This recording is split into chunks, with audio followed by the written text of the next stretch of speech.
The Double Life of Clara Bennett ***. Chapter 1, The Invisible Girl. Clara Bennett had always felt like she was invisible. At least, that's how it seemed at university. She wasn't the most outgoing, the most glamorous, or the most outspoken. She was just Clara. Quiet, studious, and perpetually overlooked. While her classmates posted glamorous photos of their nights out, their study groups, and their seemingly perfect lives on social media, Clara scrolled through her feeds in silence, feeling like she didn't belong. It wasn't that Clara didn't have friends. She did. But she always felt like she was on the periphery, never quite in the inner circle. She was the one who got invited to things last minute, the one who was included out of politeness rather than genuine interest. And it hurt. It hurt more than she cared to admit. One night, after yet another weekend spent alone while her classmates posted group photos from a party she hadn't been invited to, Clara had an idea. What if she could see what they were really saying about her? What if she could find out why she was always the afterthought, the outsider? And so, Clara created a fake social media profile. Chapter 2, The Birth of Lila Harper. Clara spent hours crafting her alter ego. She chose a name, Lila Harper, and created a backstory. Lila was everything Clara wasn't: confident, outgoing, and effortlessly cool. She was a transfer student from another university, studying journalism, and she had a knack for making friends wherever she went. Clara even found photos of a random girl online to use as Lila's profile picture.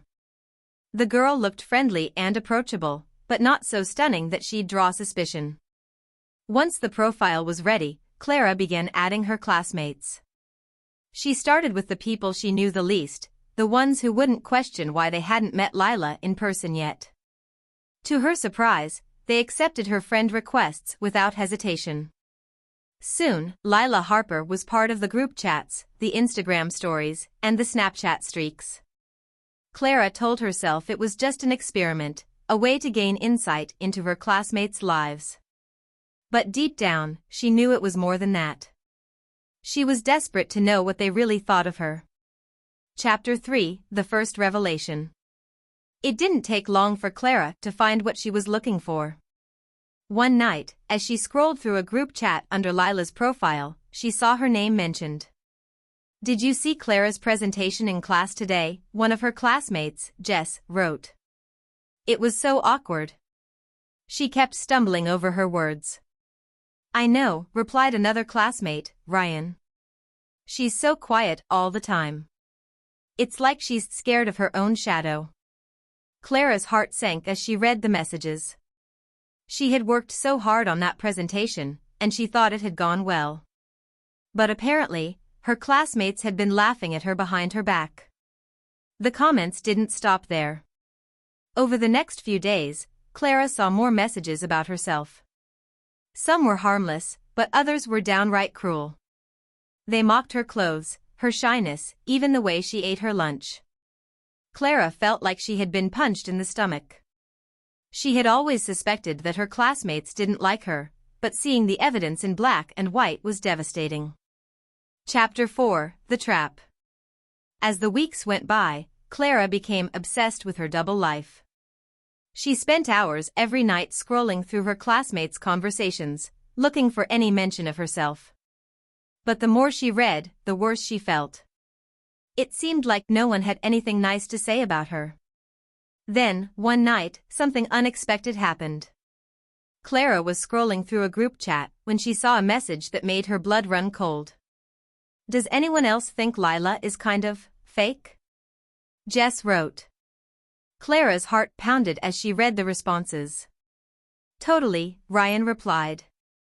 "She's always so vague about where she's from and what she's studying.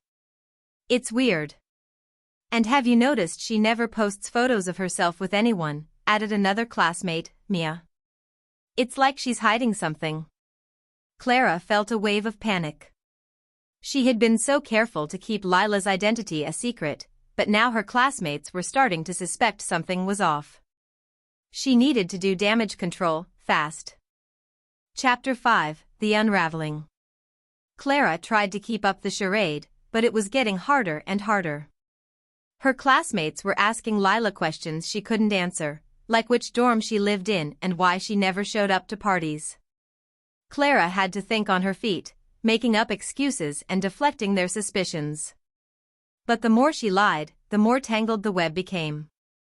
Then, one day, disaster struck. Clara was in the library, scrolling through Lila's messages on her phone, when she heard a voice behind her. "Clara?"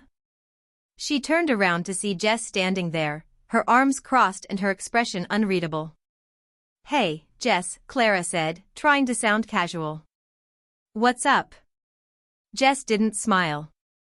"I need to talk to you about something. It's important." Clara's heart raced as she followed Jess to a quiet corner of the library. She had a sinking feeling she knew what this was about.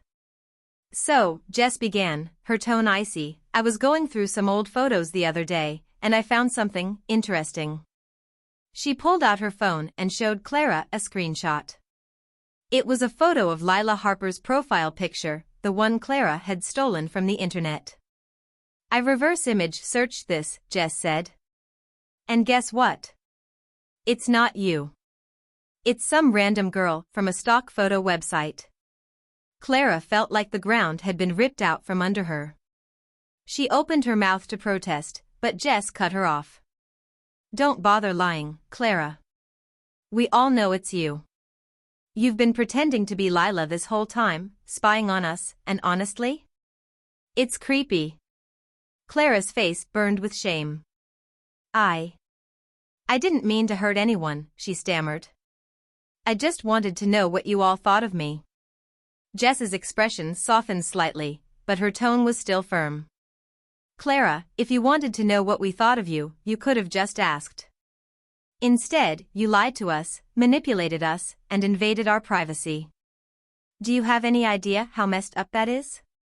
Clara couldn't meet Jess's eyes. She felt like the worst kind of person. "I'm sorry," she whispered. "I didn't think it would go this far." Chapter 6: The Fallout. The news spread quickly. By the end of the day, everyone in Clara's class knew about Lila Harper. Some people were angry, others were hurt, and a few even found it funny. But no one looked at Clara the same way again. She tried to apologize, to explain herself, but it was no use. Her classmates had trusted her, and she had betrayed that trust. She was no longer just the quiet girl in the corner, she was the girl who had pretended to be someone else, the girl who had lied to their faces. Clara felt like she had lost everything. Her friendships, her reputation, her sense of self, all of it was gone. She spent the next few weeks avoiding her classmates, skipping classes, and hiding in her dorm room. She couldn't face them, not after what she had done. Chapter 7: The Reckoning. One night, as Clara lay in bed, staring at the ceiling, she realized she couldn't keep running away. She had made a mistake, a huge, embarrassing, life-altering mistake, but she couldn't undo it. All she could do was try to make things right. The next day, Clara went to class. She sat in her usual seat, her heart pounding, and waited for the lecture to end. When it did, she stood up and cleared her throat. "Can I say something?" she asked, her voice trembling. The room fell silent as everyone turned to look at her.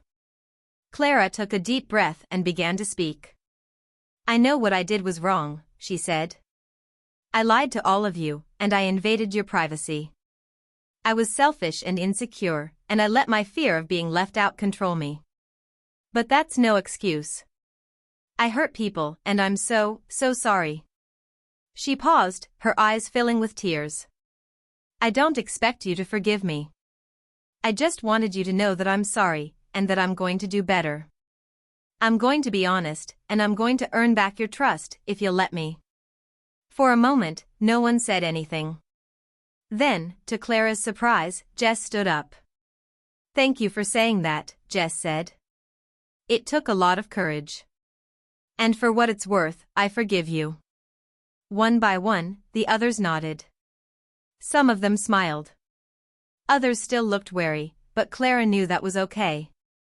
She had a long road ahead of her, but for the first time in a long time, she felt like she was on the right path.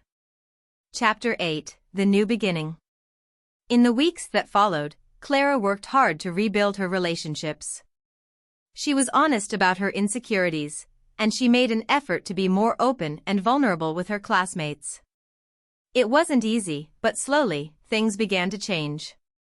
People started inviting her to study groups and coffee dates.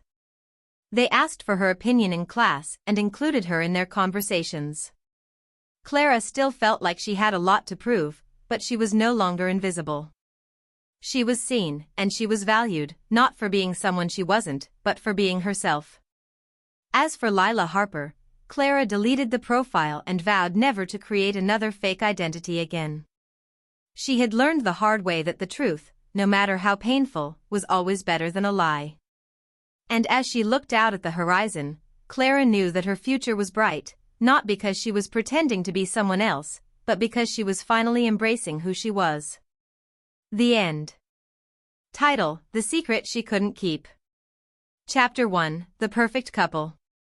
Sophia and Daniel had been together for 5 years. To everyone who knew them, they were the perfect couple. They met in college, where Sophia was studying literature and Daniel was pursuing a degree in engineering. They balanced each other out. Sophia was creative and dreamy, while Daniel was practical and grounded.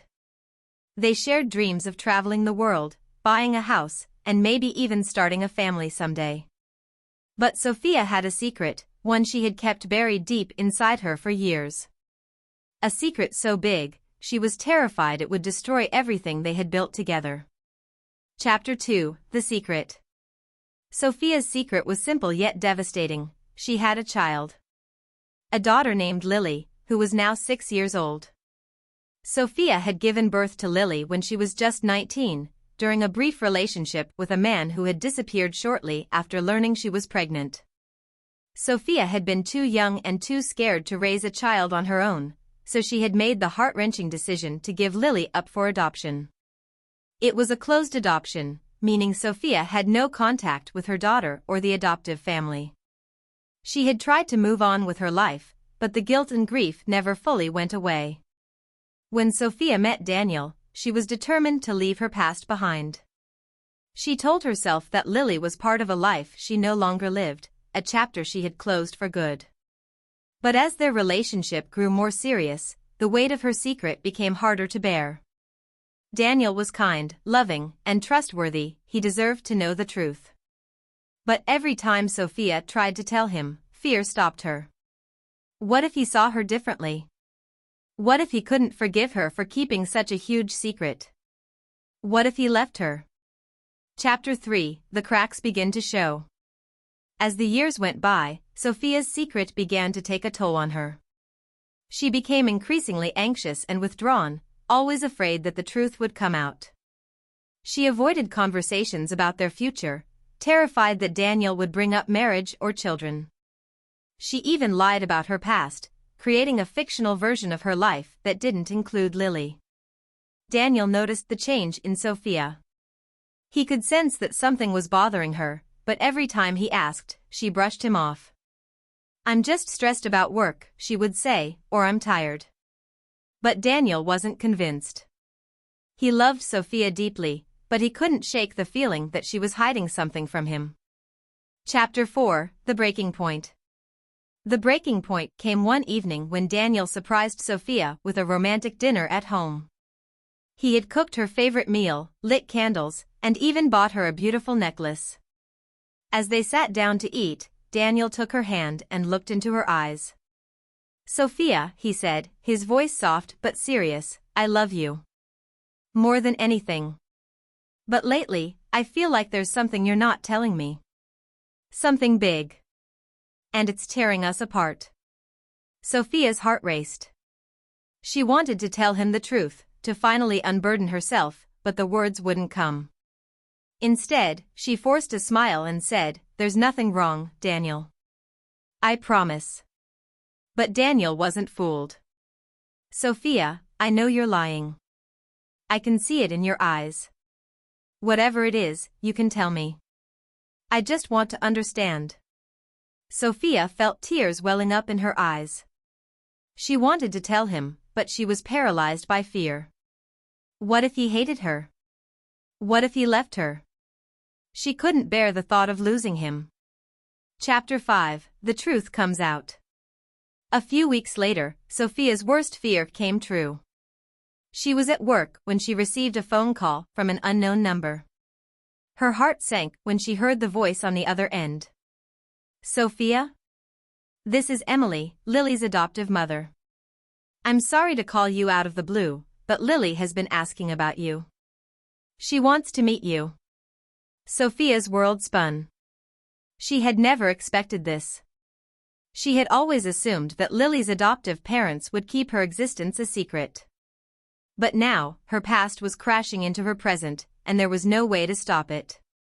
That evening, Sophia went home and found Daniel waiting for her.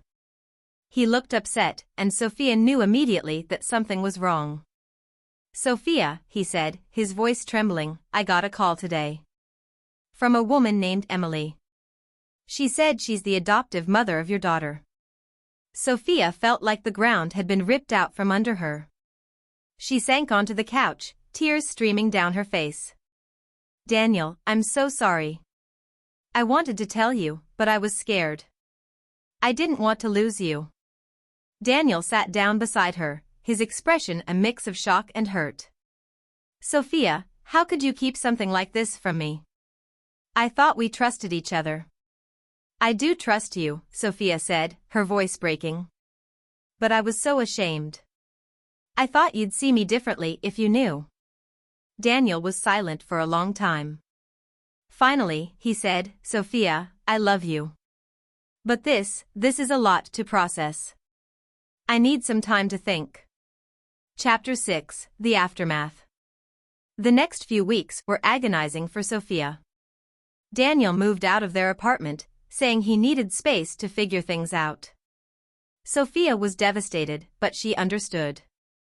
She had betrayed his trust, and now she had to face the consequences. During that time, Sophia reached out to Emily and arranged to meet Lily. It was an emotional reunion, filled with tears and laughter.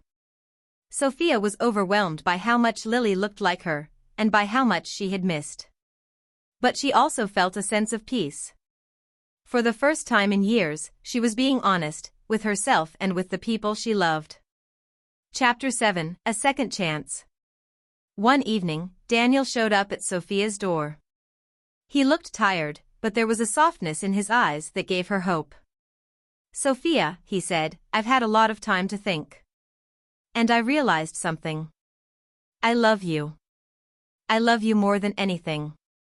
And while I'm still hurt that you kept this from me, I understand why you did it. I want to be with you, Sophia. But we have to be honest with each other from now on. No more secrets. Sophia threw her arms around him, tears streaming down her face. I promise, Daniel. No more secrets. Chapter 8: A New Beginning. Sophia and Daniel worked through their issues together, rebuilding the trust that had been broken. They even met Lily together, and Daniel embraced her as part of their family. It wasn't easy, but their love was stronger than the secrets that had threatened to tear them apart. As they stood together, watching Lily play in the park, Sophia felt a sense of peace she hadn't felt in years. She had finally faced her past, and in doing so, she had found a future filled with love and hope. The end.